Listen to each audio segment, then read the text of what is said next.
Olá, tudo bem? Eu leciono idiomas antigos, né? Dou aula de línguas da antiguidade, como o copta, uma das línguas do Egito, e também inglês para conversação. Eu estou fazendo essa live para falar sobre um tema que é sobre uma palavra de apoio, uma palavra de força, né? Para você. Então, muitas vezes, a pessoa vê que o mundo está ficando difícil, tem problemas em casa, a pessoa começa a ficar ansiosa para ter as coisas de cada dia e de repente fala, vou me divertir um pouco para relaxar e entra numa rede social, principalmente elas são muito assim dinâmicas, né? A pessoa pesquisa lá uma coisa que ela gosta muito e aí vem vários vídeos, vem os 10 vídeos seguidos daquela coisa que ela gosta muito. No final acaba deixando ela um pouco mais triste, porque ela vê vários vídeos que mostra algo que os olhos anelam, ela gosta muito, mas ela diz: "Ah, eu não consigo ter isso", ou "Eu não alcanço esse objetivo". Muitas vezes, recentemente, por exemplo, nos Estados Unidos, foi alertado numa matéria da Fox News que deixar na mão de crianças ou adolescentes o celular precisa de uma supervisão, porque às vezes a mente da criança vai vagueando em torno de vídeos que mostram coisas muito fortes e isso mexe com o emocional e a criança acaba ficando deprimida, com depressão e tal. Esse efeito vem também nos adultos, né? Então o ser humano, ele tem a necessidade de ser amado, amada, né, de ser benquisto, de ter esperança. Lembra da história da Bíblia, quando fala de Adão e Eva, né? O relato diz que quando Deus fez o primeiro homem e depois ele fez a primeira mulher, né? Mas antes de fazer a mulher, Deus disse: "Não é bom que o homem continue só. Vou fazer uma ajudadora como complemento dele." Então Deus viu a necessidade de fazer uma mulher para o homem. O homem via os animais, tinha macho e fêmea, tinha o leão e a leoa, o elefante e a elefoa, tinha a girafa macho e fêmea, e ele mesmo sozinho. Então, o que aconteceu? Deus viu então que o homem não podia ficar só, não é bom que o homem continue só. Vou fazer uma ajudadora, e fez. E enquanto o homem dormia, primeiro fez ele dormir, e foi a primeira operação, né, que existiu em toda a história, né? Aquela operação fez com que fosse tirado um pedaço da costela de Adão, e Deus usou como matéria-prima justamente uma das partes do corpo que tem uma recuperação celular acelerada. A própria ciência confirma que essa parte do corpo, às vezes muito usada em operações para reposição de outras partes, né? Devido à rápida recuperação celular nas costelas da pessoa. E foi assim que foi feita a primeira mulher, né, da costela de Adão. Isso conta o relato mais antigo da história da humanidade. E diz que Adão ficou tão feliz ao ver aquela bela figura, né, que ele disse o primeiro poema de toda a história humana. Ele falou assim: "Esta, por fim, é osso dos meus ossos e carne da minha carne." E aí ele passou a chamá-la depois de Eva, né? Hava em hebraico, porque ela se tornaria, Hava quer dizer vivente, a mãe de todos os viventes. Mas eles ainda não tinham filhos, e Deus ordenou que eles podiam ter filhos. Falou: "Sede fecundos e tornai-vos muitos, e enchei a terra." Então Deus queria que eles enchessem a terra de uma família humana perfeita. Olhem só essa imagem, que coisa linda, né? Mostra uma bela terra com casas simples.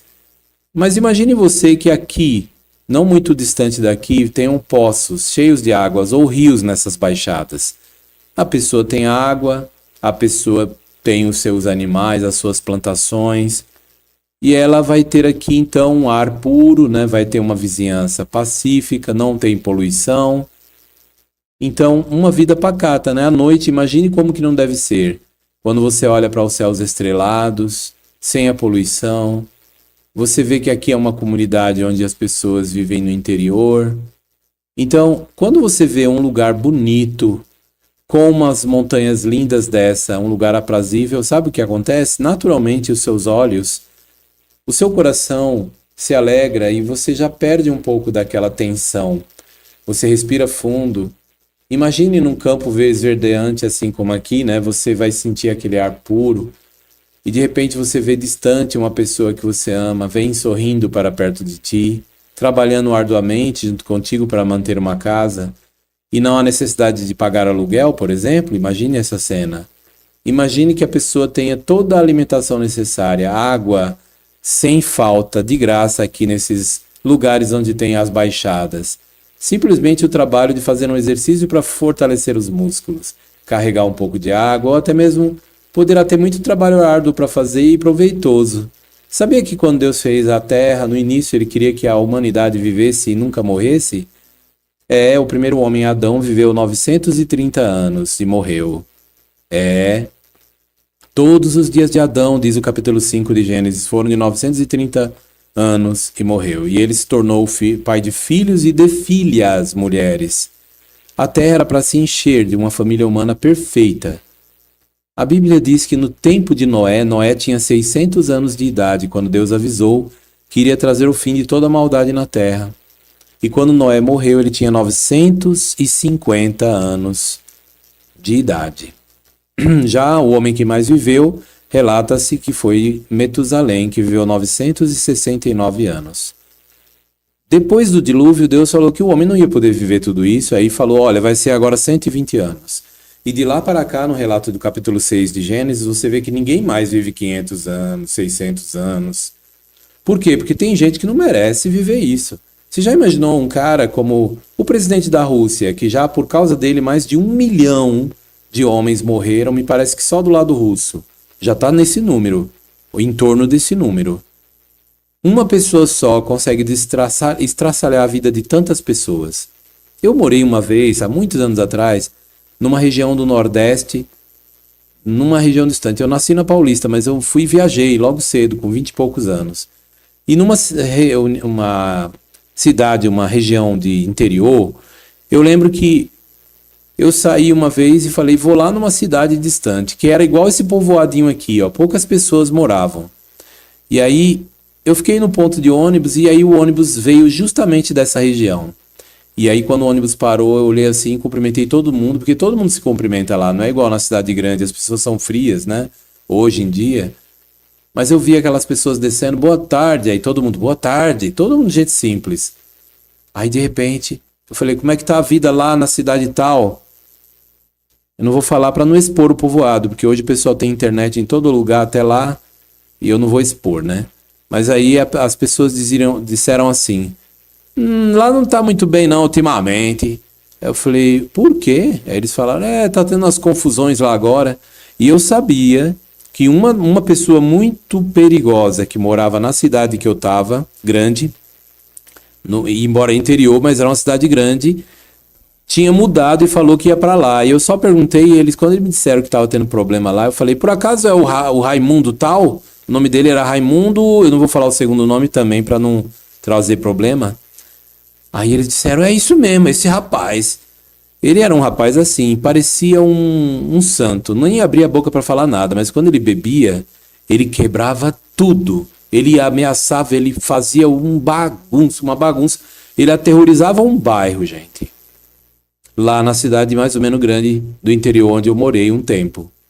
Imagine agora num povoadinho distante igual a esse aqui. Imagine uma pessoa dessa viver 600 anos. Por isso que não tem como. Deus falou, os homens vão viver 120 anos. E hoje normalmente é em torno disso que vive no máximo. Assim como Deus falou no capítulo 6 de Gênesis. Mas você sabia que Deus ele promete que se você fizer o que é correto agora, nesse tempo louco que a gente vive, nesse mundo louco que está agora, Deus ele vai fazer uma mudança, ele vai trazer o fim de toda a maldade. E você sabia que ele promete dar a você vida infindável numa terra paradísica? Talvez você diga, tá brincando. Eu viver e nunca morrer? Eu ter uma vida mais longa do que essas montanhas que aparecem no final dessa imagem? Isso mesmo. A Bíblia diz que os dias do meu povo serão como os dias da árvore. Tem árvore que vive milhares de anos. Mas então Deus tem esse objetivo? Tem. E ele é muito amoroso. Por que o mundo então está cheio de problemas? Porque quem governa o mundo aqui embaixo, gente, não é o Criador. Aqui embaixo tem uma esfera de poder temporário que foi concedido Porque um inimigo, um anjo que se rebelou, disse que iria ser bom sem Deus, sem a ditadura do Deus Todo-Poderoso que impõe. Na verdade, Deus não impõe, ele não é ditatorial. Ele é apenas, como Criador, ele é digno de receber a honra, o respeito, porque ele criou todas as coisas. E todas as coisas existem e foram criadas pela vontade dele. Tem gente que vê tudo às avessas, distorcido, fala, mas por que ele colocou a árvore no jardim? Para testar o homem? Não. Ele colocou a árvore para que o homem mostrasse o amor a Deus e falasse, aquela árvore lá no meio do jardim a gente não pode. Porque Deus disse, se comer da árvore no meio do jardim, positivamente morreremos.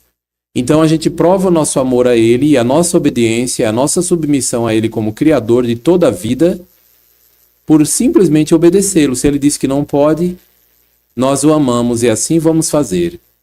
Então veja, Deus colocou a árvore no meio do jardim, era uma árvore mesmo. Só que não era uma fruta envenenada, nada disso. Ela representava o direito de Deus de decidir o que pode e o que não pode, o que é bom e o que é mal. Por isso ela era chamada Ha'etz, a árvore em hebraico, né? Hada'at Tov, do que é bom, a árvore do conhecimento do que é bom, Varag, e do mal.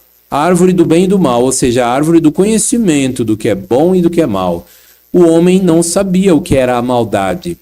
E não precisava saber, porque a maldade resultaria na morte. Mas o homem sabia o que era a morte, sabia. Porque quando Deus fez o primeiro homem e a primeira mulher, eles não morreriam. Deus deu a eles uma vida sem fim. Eles só morreriam se desobedecessem. Poderiam comer de tudo naquele belo paraíso que eles viviam. As famílias iam se espalhar pela terra. Não havia espinhos nem abrolhos. Mas eles sabiam que era morte? Sabiam, porque os animais morriam. Deus não fez os animais para viver para sempre. Infelizmente, gente, Adão, ele deu ouvido, junto com sua esposa Eva, a uma voz proveniente do mundo espiritual. Quem era? Era um anjo que se rebelou contra Deus lá nos céus, um invejoso que queria ser adorado, assim como Deus é, porque ele era muito belo, muito destacado, muito inteligente. Esse anjo acabou se tornando orgulhoso. Que tristeza, não é?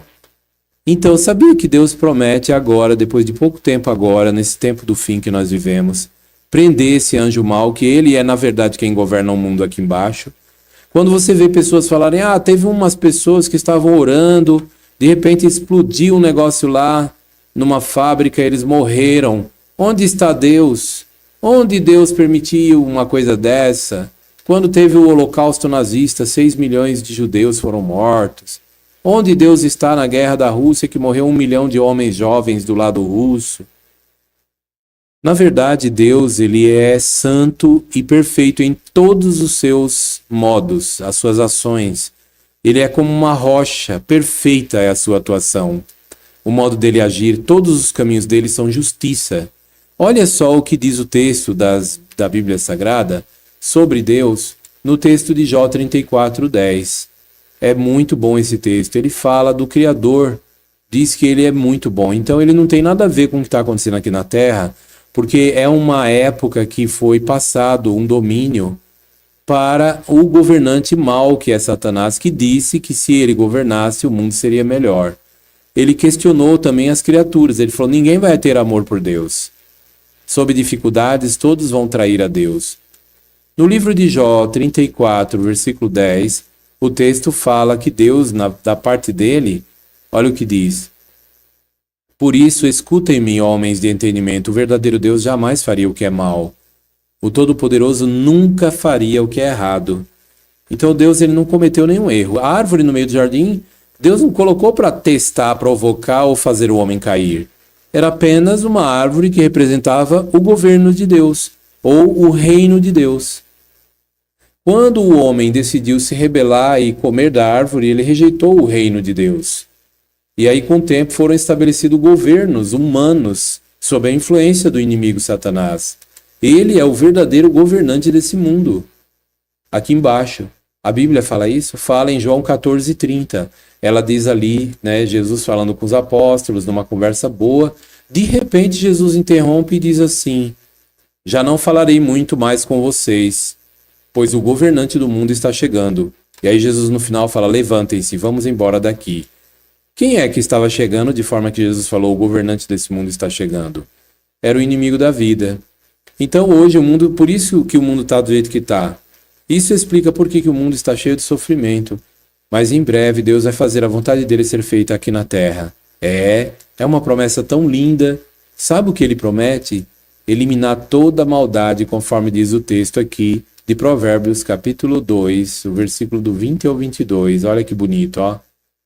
Por isso, siga o caminho das pessoas de bem, mantenha-se nas veredas dos justos, pois apenas os justos morarão na terra, e os irrepreensíveis permanecerão nela. Quanto aos maus, serão eliminados da terra, e os traiçoeiros serão arrancados dela. Então Deus promete que em breve, na vinda de Cristo, ele vai eliminar os maus da terra. E aí é aquilo que você pede quando fala, seja feita a vossa vontade assim na terra, como no céu. Em breve a vontade de Deus vai ser feita aqui. Isso vai significar paz por fim. Não é isso algo agradável? Muito. O que Deus promete para aqueles que, na vinda de Cristo, continuarem de pé? Deus, ele quer o melhor para você e para sua família.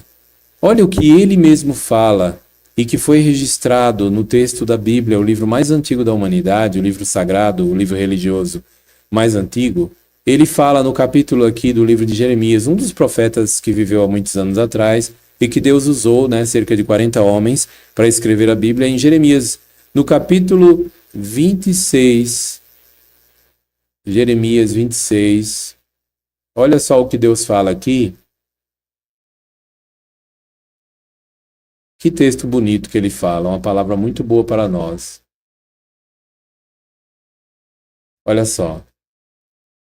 Versículo 4, ó. Assim diz Jeová, se vocês me obedecerem, seguindo a minha lei que pus diante de vocês, e escutando as palavras dos meus servos, os profetas, que eu lhes tenho enviado vez após vez, mas que vocês não têm escutado, então eu tornarei esta casa igual a Silo, e farei desta cidade um exemplo de maldição para todas as nações da terra.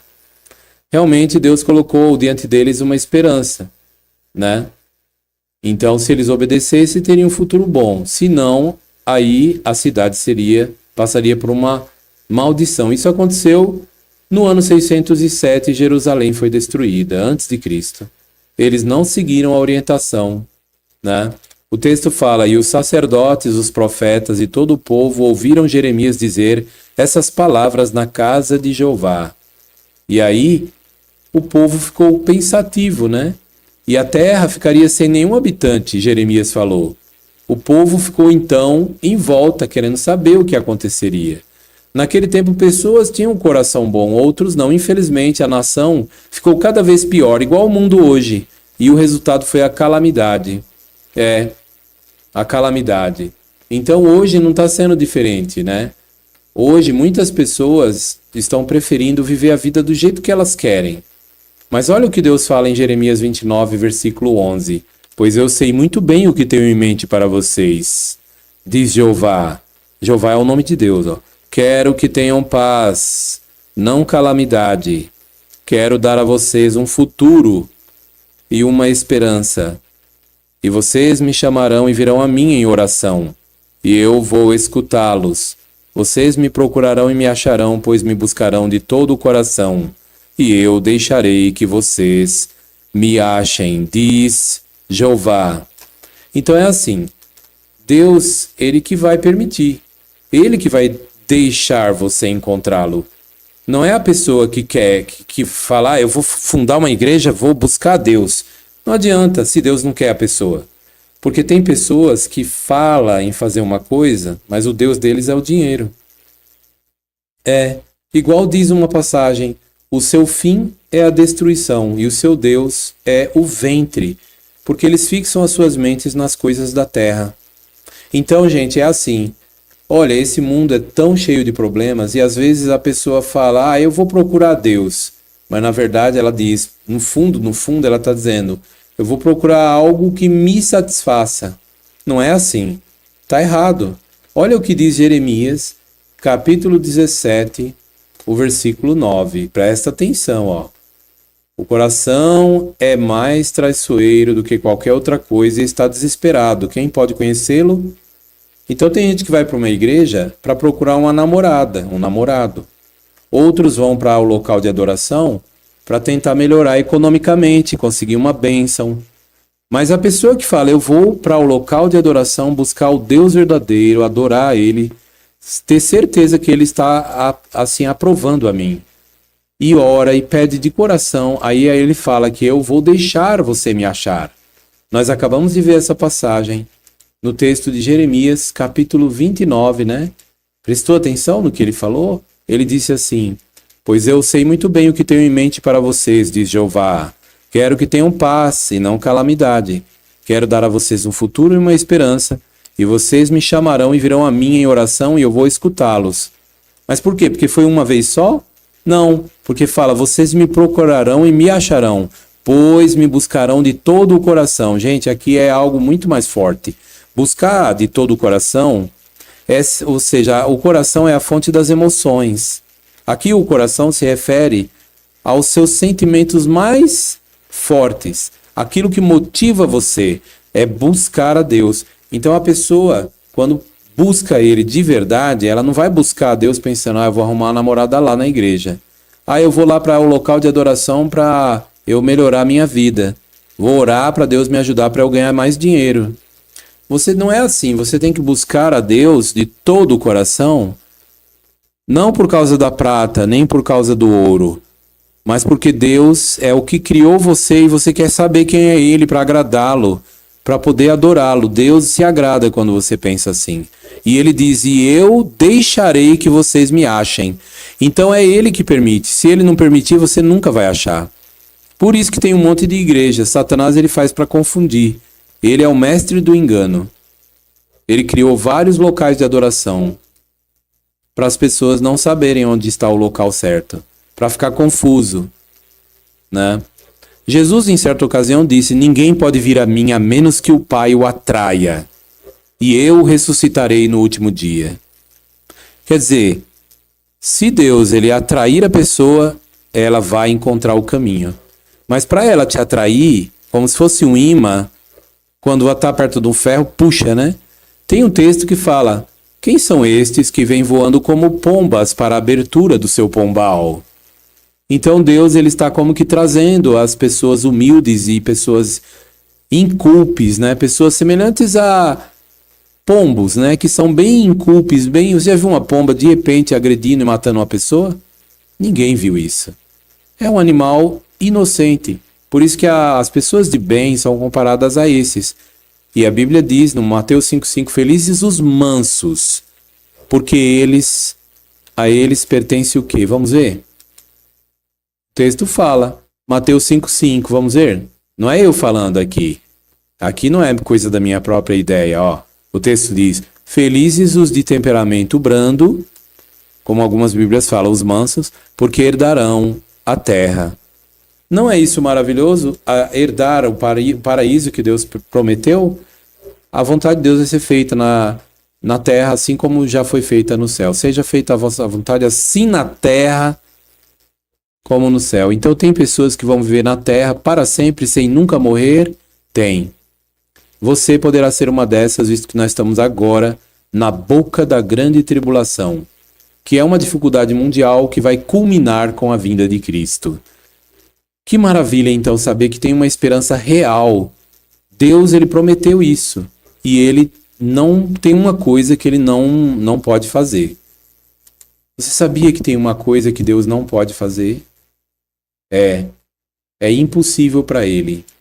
No relato da Bíblia, no capítulo 1 de Tito, uma carta escrita por um dos apóstolos, diz assim, se baseia numa esperança de vida eterna, que Deus, que não pode mentir, prometeu muito tempo atrás.